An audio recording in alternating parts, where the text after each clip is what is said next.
All right, hey everyone. So OBS crashed during the live stream.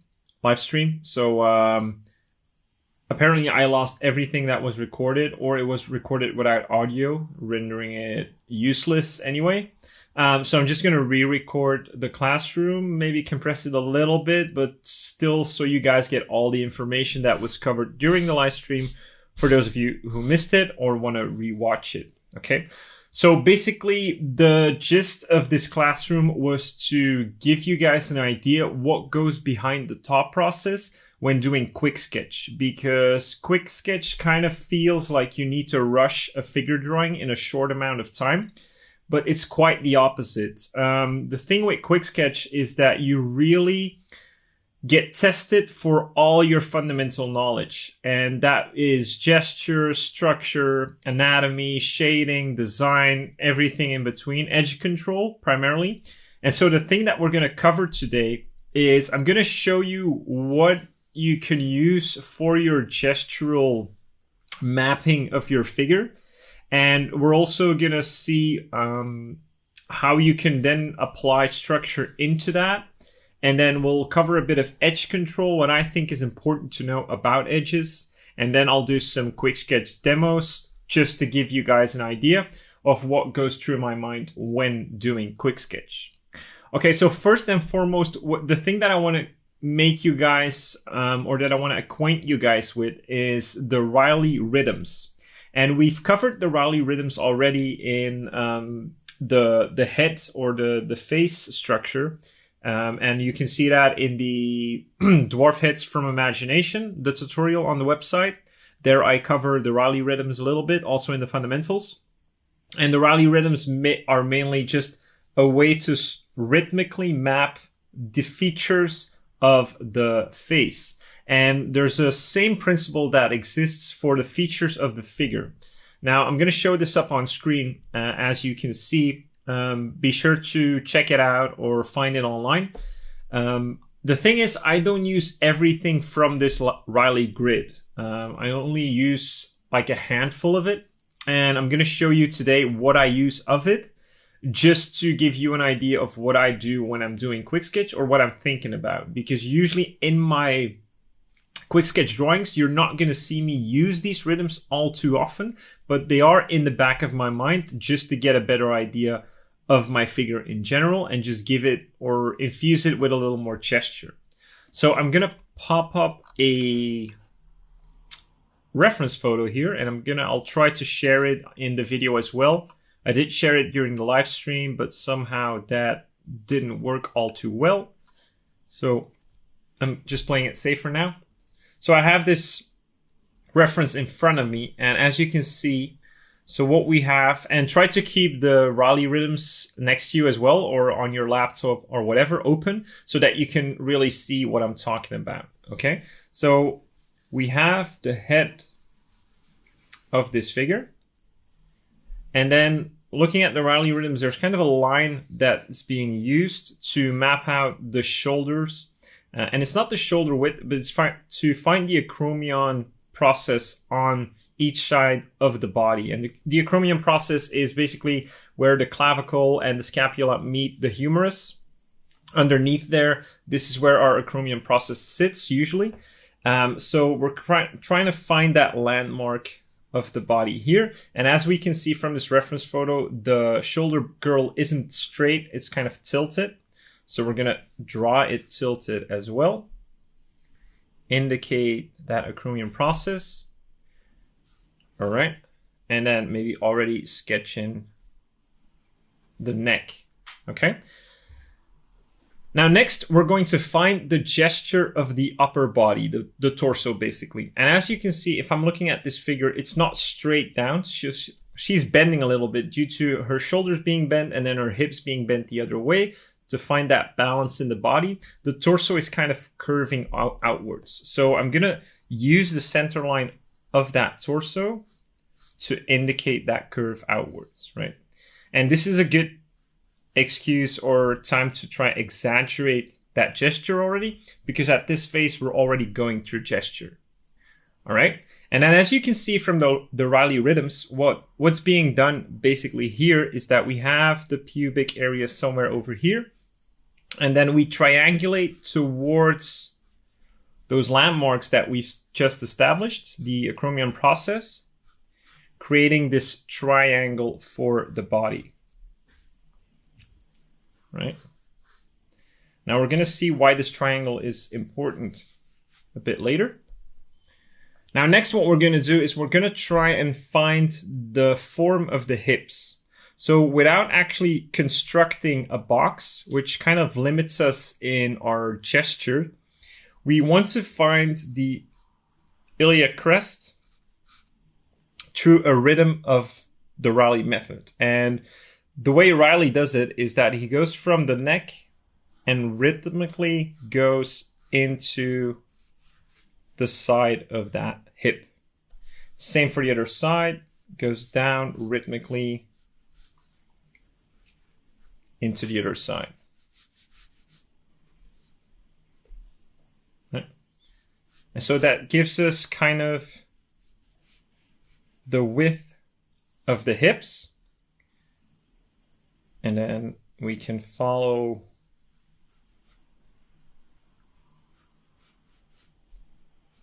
that underwear that she's wearing to give us the crotch area. Now, normally, as you can see in the Riley rhythms, there are rhythms as well to finding the legs. But what I just like to do is actually keep it relatively structural or gestural. So what I'm going to do now is I'm just going to apply the gesture of my legs like this, and the same for the other side. So you might not see that completely, but that's okay. All right, and then for the shoulders, and this is a really nice one. So we have that triangle, right, that I talked about. Let's first do that. We have the pit of the neck here. We have the clavicle bone going towards the acromion. And then within this triangle is where our rib cage usually resides. Right, so this is my rib cage. And then at the bottom of that rib cage is where our belly button would sit. Okay. So we have our rib cage contained within this triangle.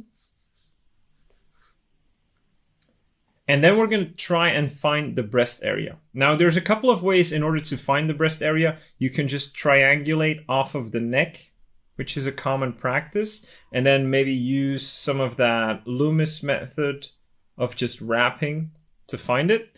But there's also a Riley rhythm, and that basically goes from the shoulder into the center line of the body that we've established, remember? And then coming around like this and wrapping around that chest. Like that. So I'm just going to emphasize that a little bit more.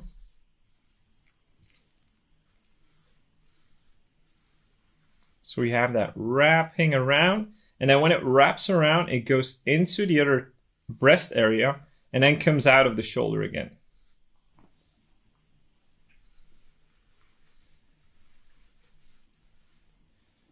All right. So this is another rhythm that is really helpful, especially with females, to find the location of the breasts.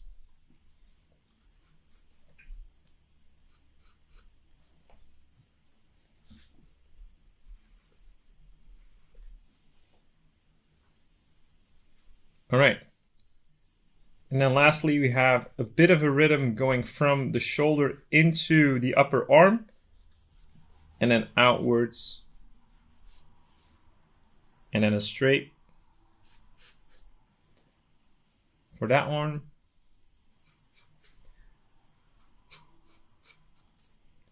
And then this arm is slightly coming towards us, so it might be easier just to wrap it a bit like a structure or a cylinder. And then we have that boxy shape for the hand.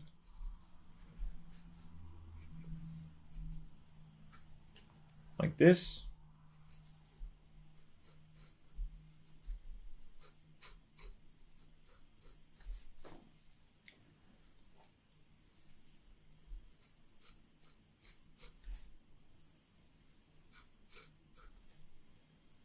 Okay, now we can see the rib cage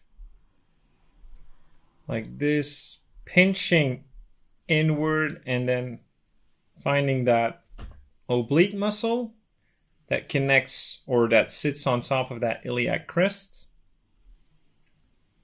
Right, and then going further into the the hip area to the sides of the leg. Okay. Again, as you'll notice throughout doing quick sketch, is that knowing your anatomy is super important. Right? It's going to be very crucial to getting a better understanding of your figures in general.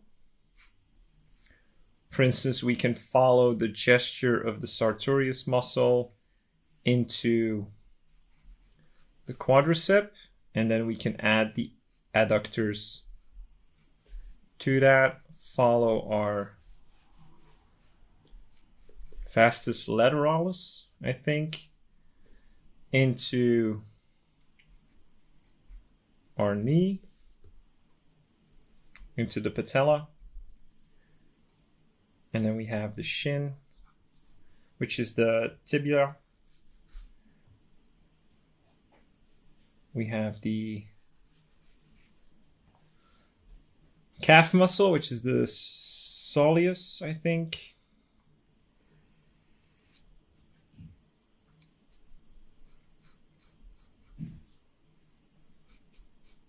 Like this into the foot.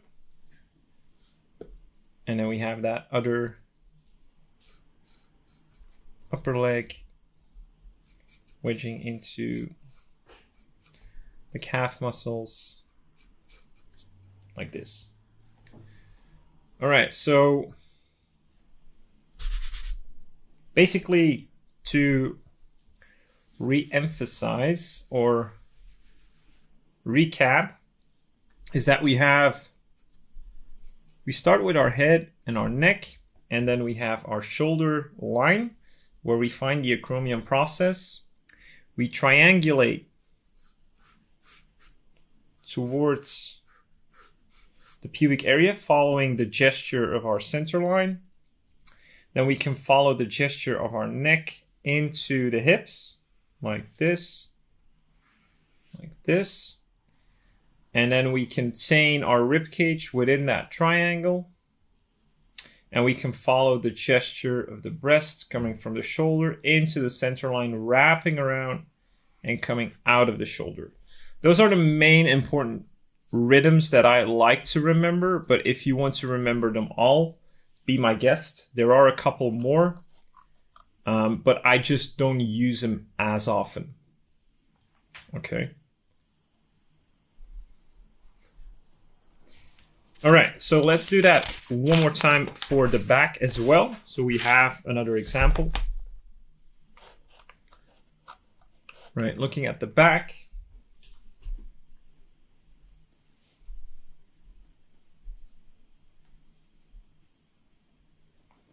We have the same thing. So we have our head tilted in a particular angle.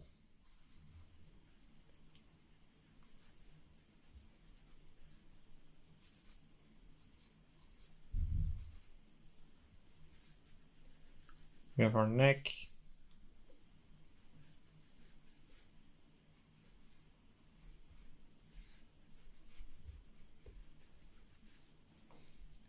Like this. Right, then again we have our shoulder that if we plumb line it, that acromion is going to sit right underneath my chin. We have a bit of perspective going on. So the other side of macrame is probably going to look like this. Then we have another rhythm that connects our trapezius. Of course, it's not going to be as defined with women as it's going to be with men. Well, muscular men, that is. Normal men don't have that big of trapezius either. Let's just get that nose in there. Right, and then we're going to follow the center line of the back. In this case, it's going to really just follow our spine like this. And so we can triangulate again, same thing. But this triangle is going to attach onto our, what we call the sacral triangle. Let me just follow it completely.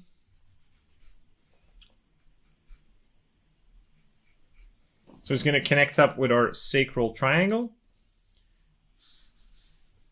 And then we have the rhythm for the neck finding that hip. So we have our hip area. If we look at the Riley rhythms somewhere over here. So we can follow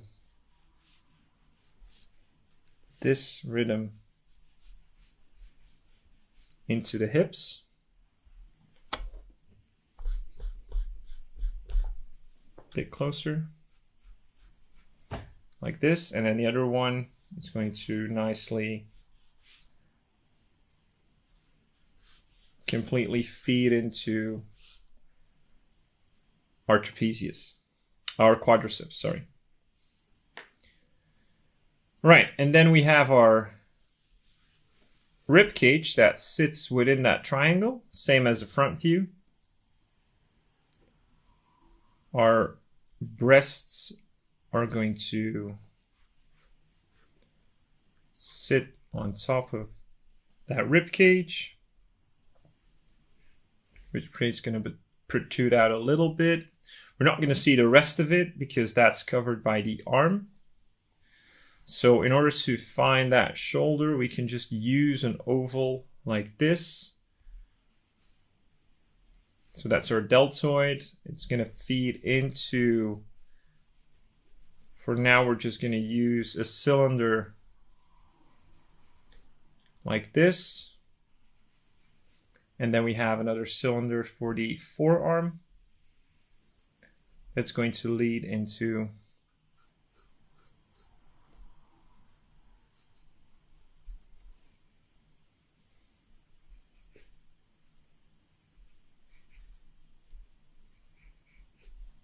our hand. Okay.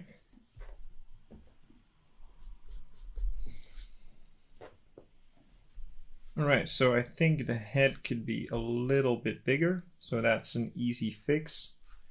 We just increase the volume of the hair in this one.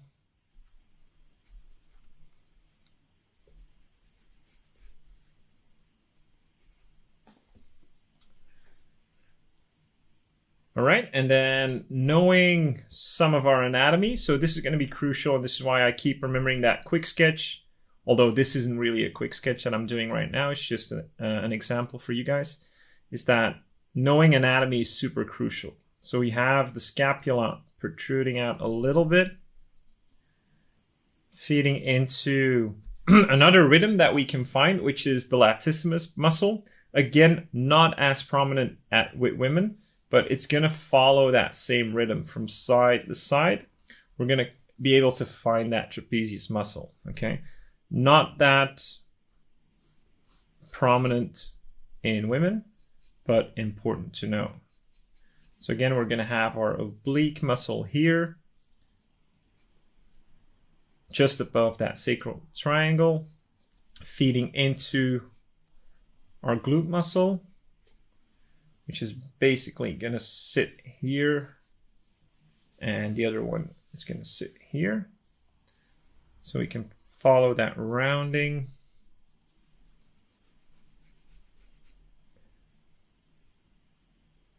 into the glutes.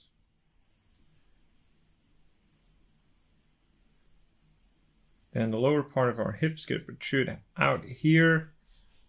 I'm going to show some of our hip flexors feeding into that quadricep. And then we can have a straight gesture for the back of the leg.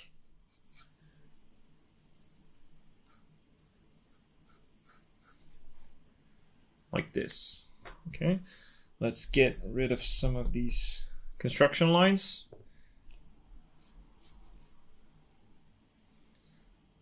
I think I need to resharpen my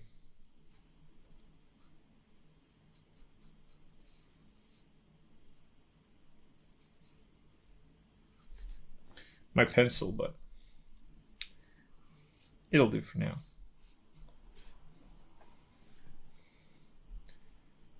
And then we have that other hand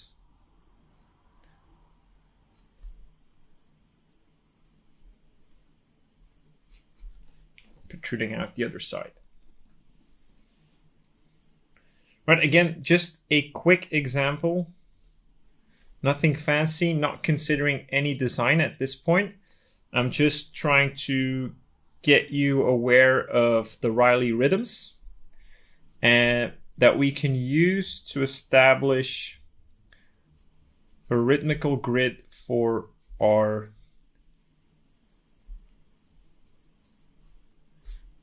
figure. Okay. So let's recap again. This is for the back of the figure. So we have the head, we look at the neck, we find the landmarks of the shoulder with a line following our gesture of the body.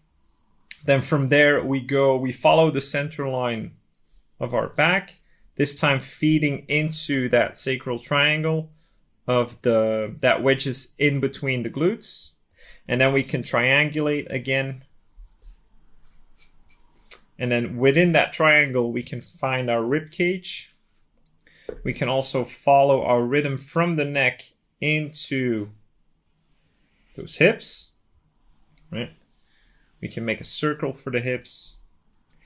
And basically that's how we can rhythmically map out our figure.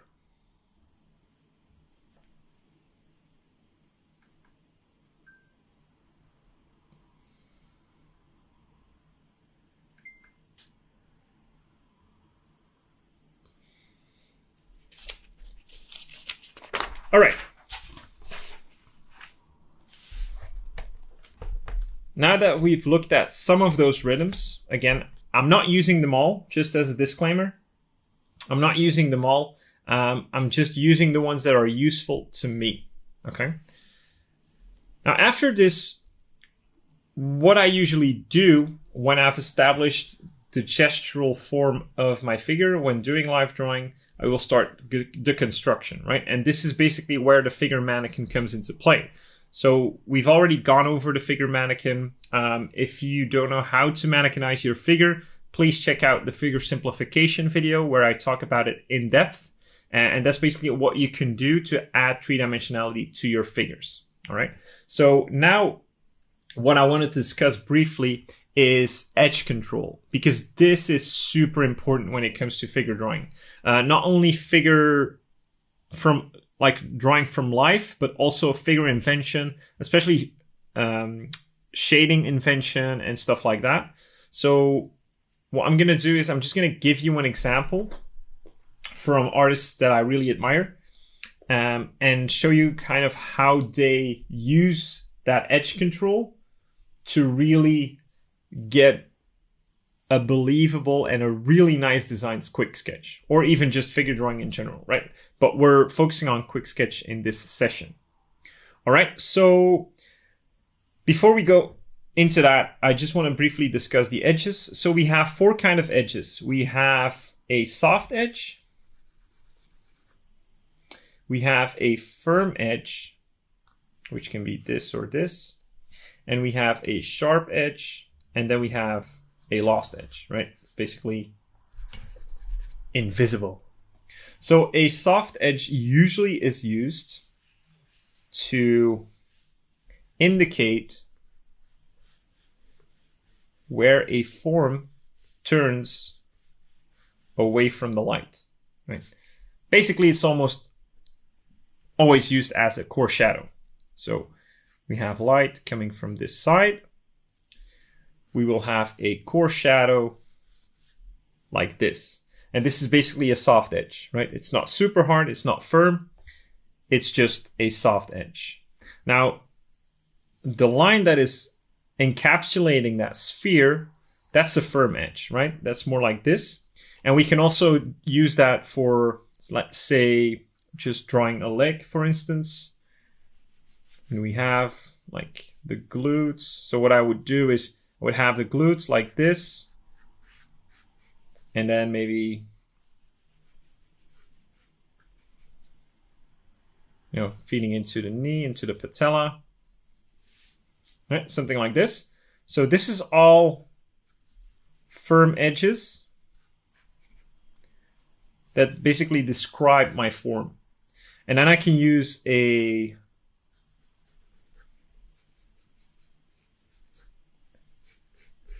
soft edge to indicate where my light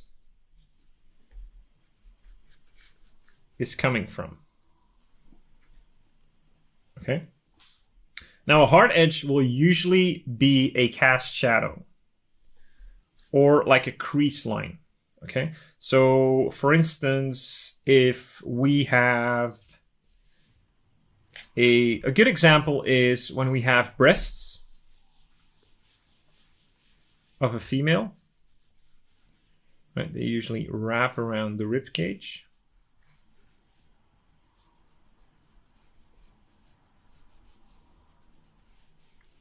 Like this. This is the rib cage.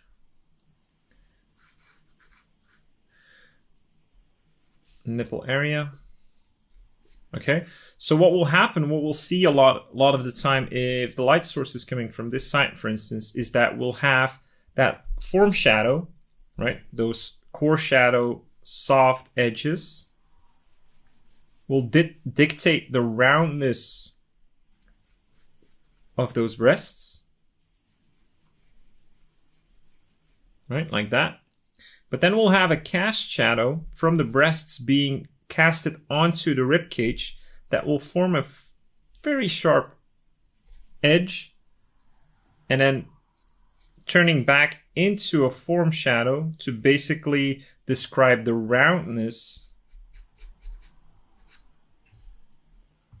of the rib cage, right? Which might then feed into the serratus muscle or, into the obliques, whatever. But basically what we're doing is we're describing form and cast shadows just through edges. And this is super powerful material. Because as you can see already, this sort of, and then we can add maybe like a firm edge to really make that form apparent, right? And this would feed into that pec muscle, which would then feed into the arm, okay? But as you can see, this is super powerful to start basically describing forms that are made up and make them look believable. Just through shading, but actually primarily through edge control. And this is what I mean when I say good shadow mapping, is that good shadow mapping has a good variety of edge control, like soft edges versus firm versus lost edges, okay? So looking into lost edges, by the way, is that, let's say that we have clavicle over here, right? Something like this. This is our shoulder feeding into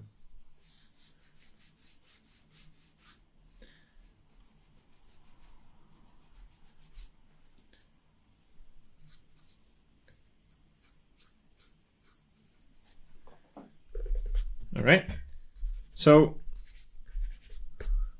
what we know normally is that the rib cage would be defined behind the back here, right? We'd see a little bit of maybe the latissimus dorsi, and then feeding into that rib cage, feeding into the obliques, into the iliac crest, yada yada yada. Okay, but what if I want to make this painterly? What I would just do is I would establish maybe the form shadow of my arm.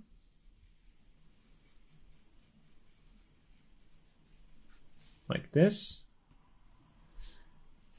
And everything else I wouldn't make visible. I would just make it a lost edge connecting all those shadows together. Now what this does is it makes things look very painterly and designerly, right? And this is why I think, or this is one of the reasons why I think quicksketch is such a cool and pivotal skill to master, because it really helps you manipulate shape and form.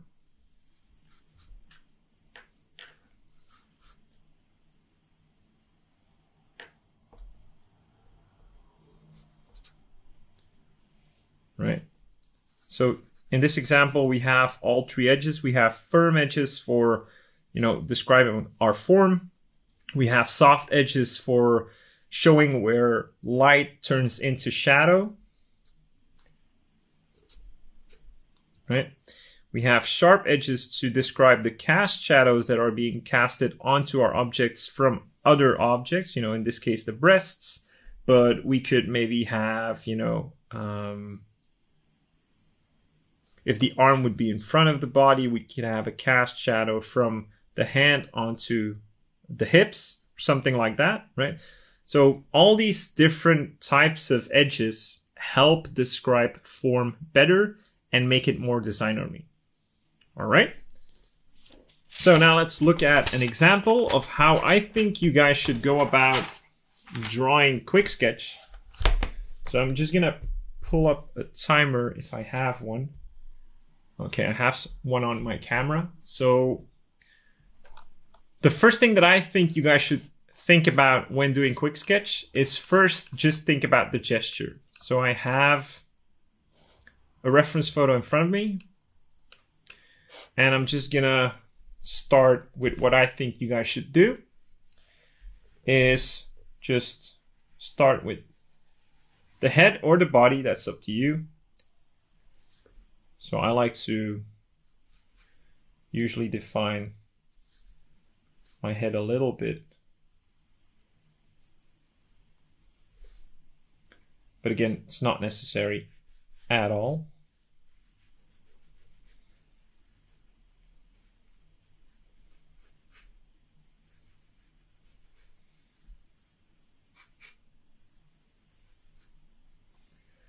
So then we find that shoulder girdle, or the direction of the shoulders. Find those acromion processes like this. We find that gesture of the center line of the body, which is going to be pretty exaggerated in this one.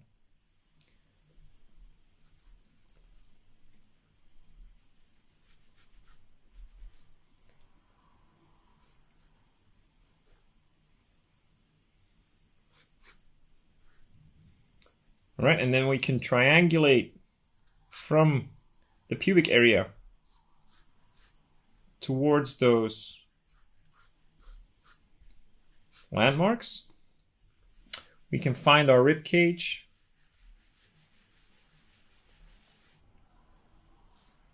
Can indicate the neck.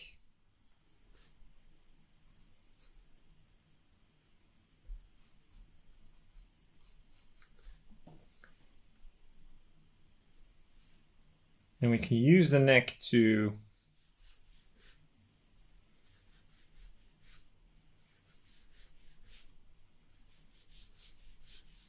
find that gesture of the hip.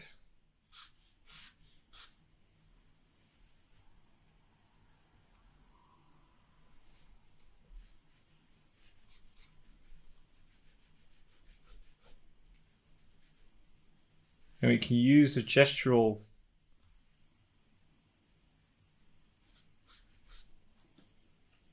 shape for the legs, feeding into the lower legs as well.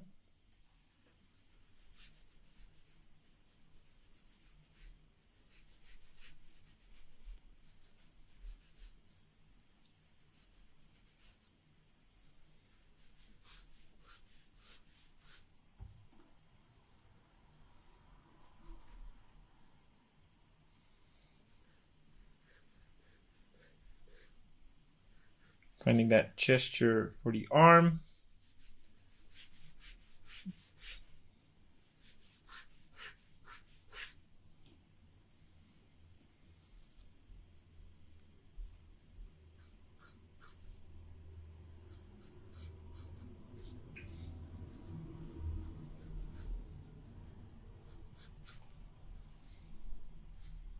Like this, and then now I see that my head is a little small, so that's an easy fix.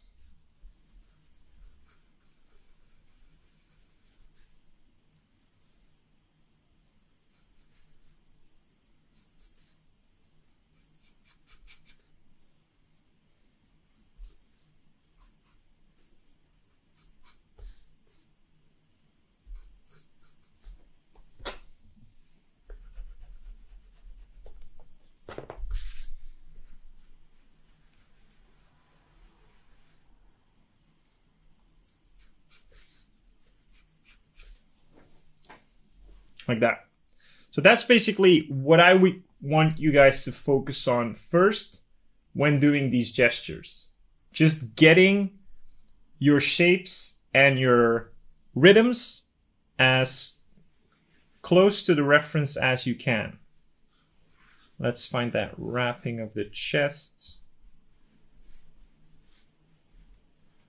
Like this. You know, and try to do this in like a 5-minute and 2-minute window, like I have you do in the assignments.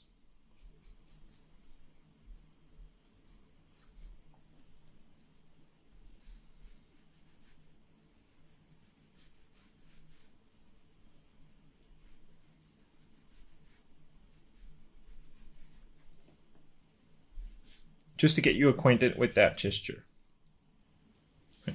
And once you get acquainted to doing some gesture like this, you can try and add some form to it, right? So instead of only thinking about gesture, maybe start with a little more confidence. Like this, add some structure into your drawings.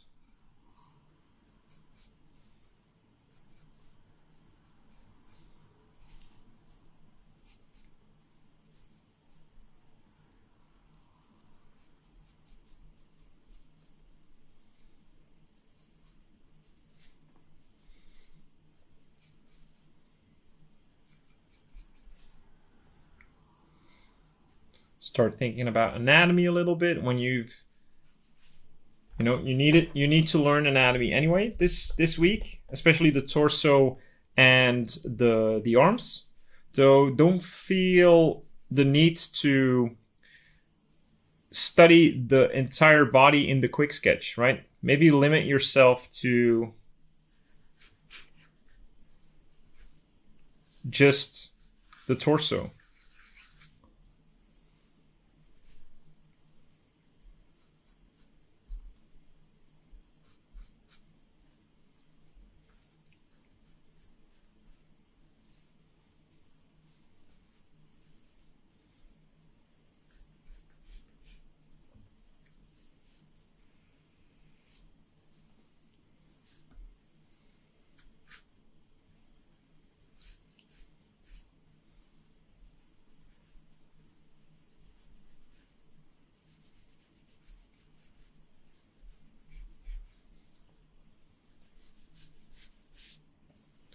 You see, and after a while you can start playing with design of your figures.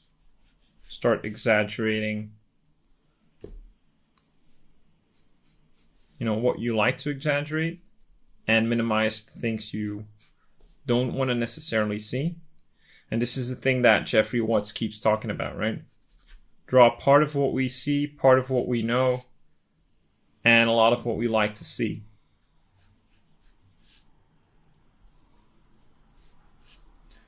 This is exactly what we do.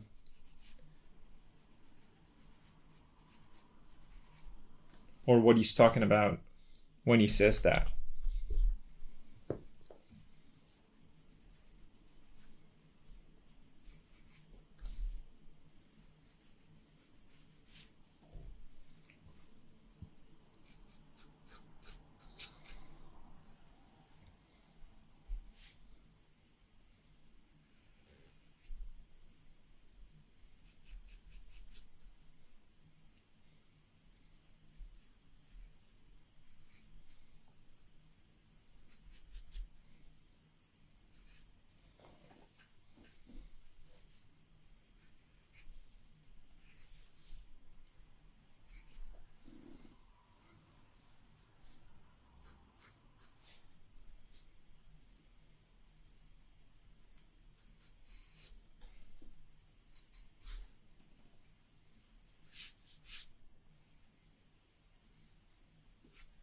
As you can see, I go quiet quite often with these exercises because they just take so much out of me. It's just, you need to consider everything when doing these assignments. So, try to stay focused, try to do it to the best of your ability.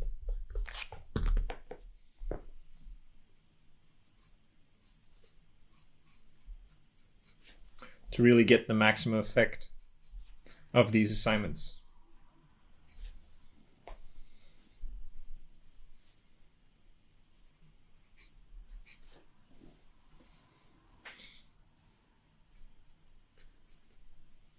Indicating a little bit of that scapula.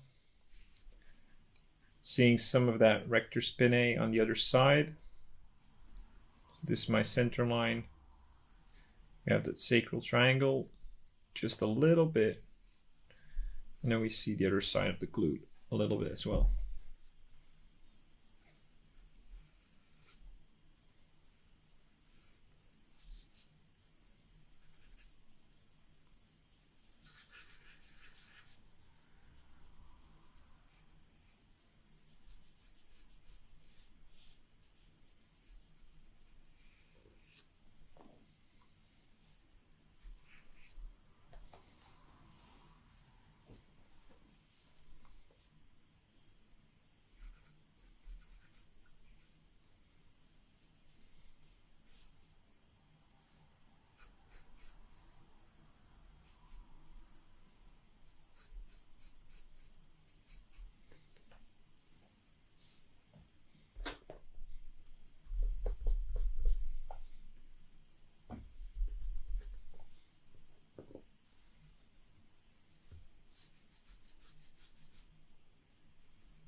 All right, let's do a couple more.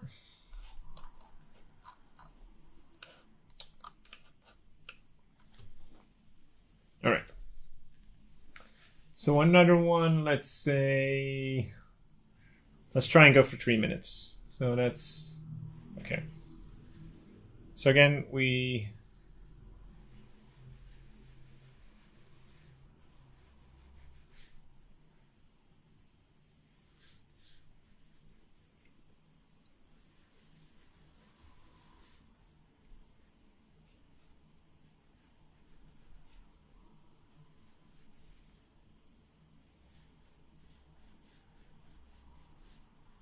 At all times, you want to stay focused and definitely not rushed. Because once you start rushing, that's when you run into trouble.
It's our time.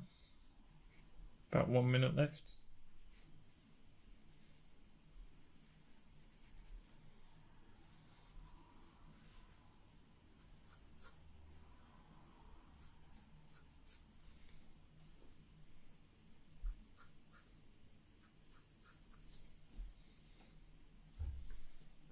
Again, try to not rush yourself. It's a false name, quicksketch. It's not that you need to sketch quickly, it's that you need to sketch thoughtfully.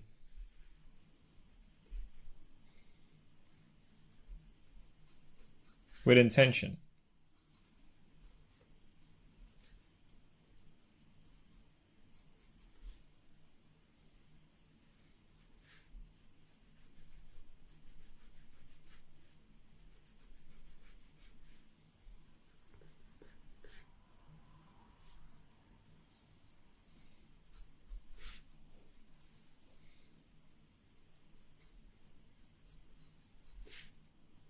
No, I know, and I notice now that the breast is a little bit high. That's okay. I mean, I can always. That's the cool thing about quicksketch. It's it just takes 5, 2, or 3 minutes, and you're on to the next one, right?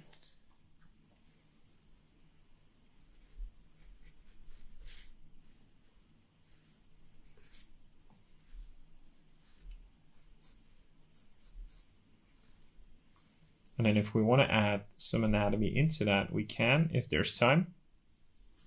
I've probably gone over my 3 minutes now, but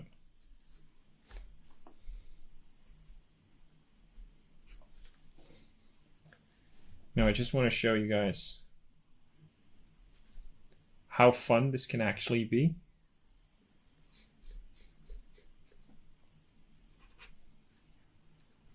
As long as you know, keep some focus.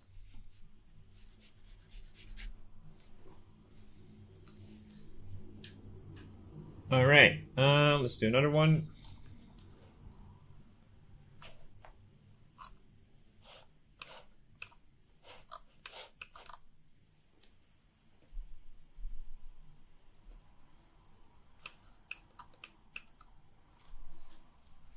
All right. Maybe I'll try to do this one a little bit more painterly.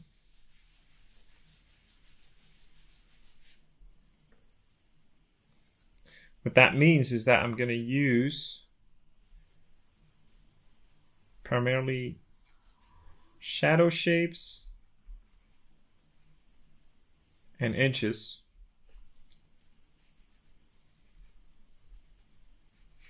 to create my form.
So I'm trying to see what kind of shadow shapes are being created and how I can use these to my advantage to create this painterly feeling that I'm after.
So as you can see, I'm really just manipulating edges,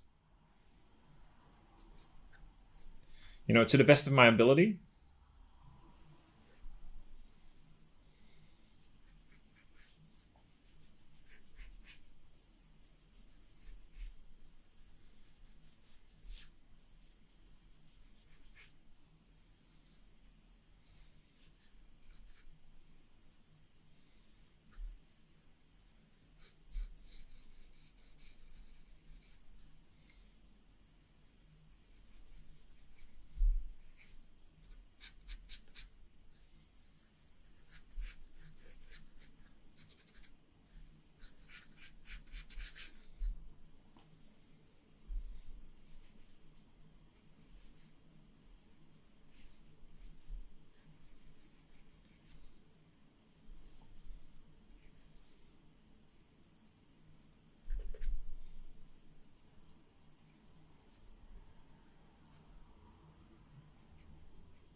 Okay, let's do one more, and let's try to redeem ourselves a little bit.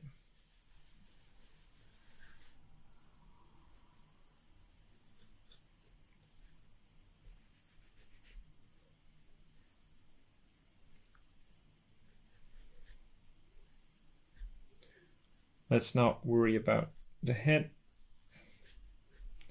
at all. Let's just go for a nice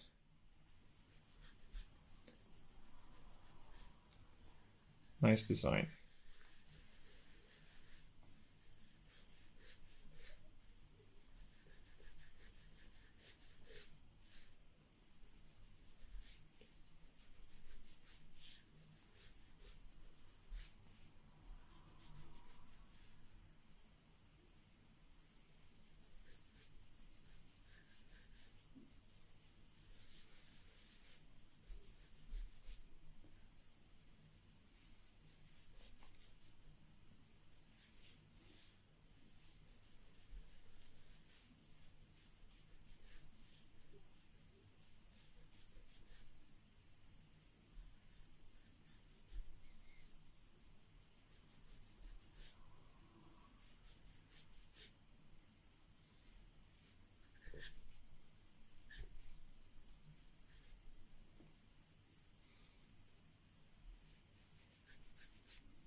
Again, I'm seeing all kinds of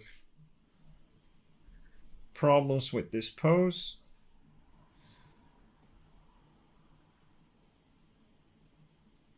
It's definitely not my best effort.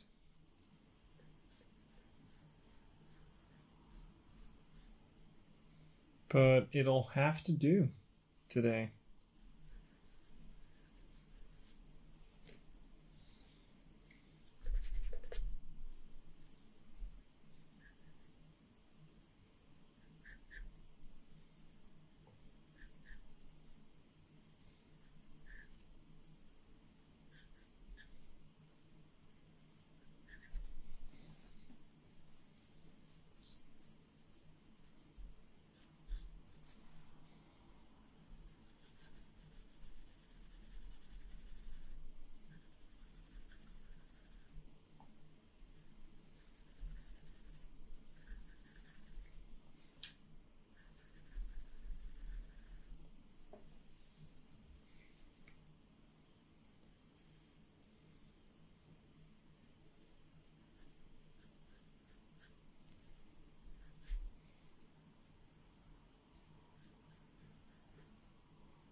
All right, I'm gonna leave it at this, guys.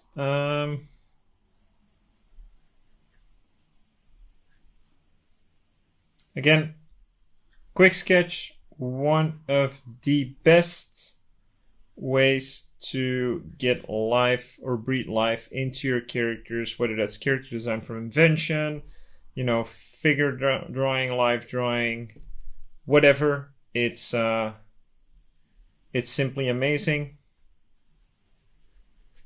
and ridiculously frustrating. All right, gonna leave you at that. I hope you enjoyed it, and I'll see you in the next one. Bye bye.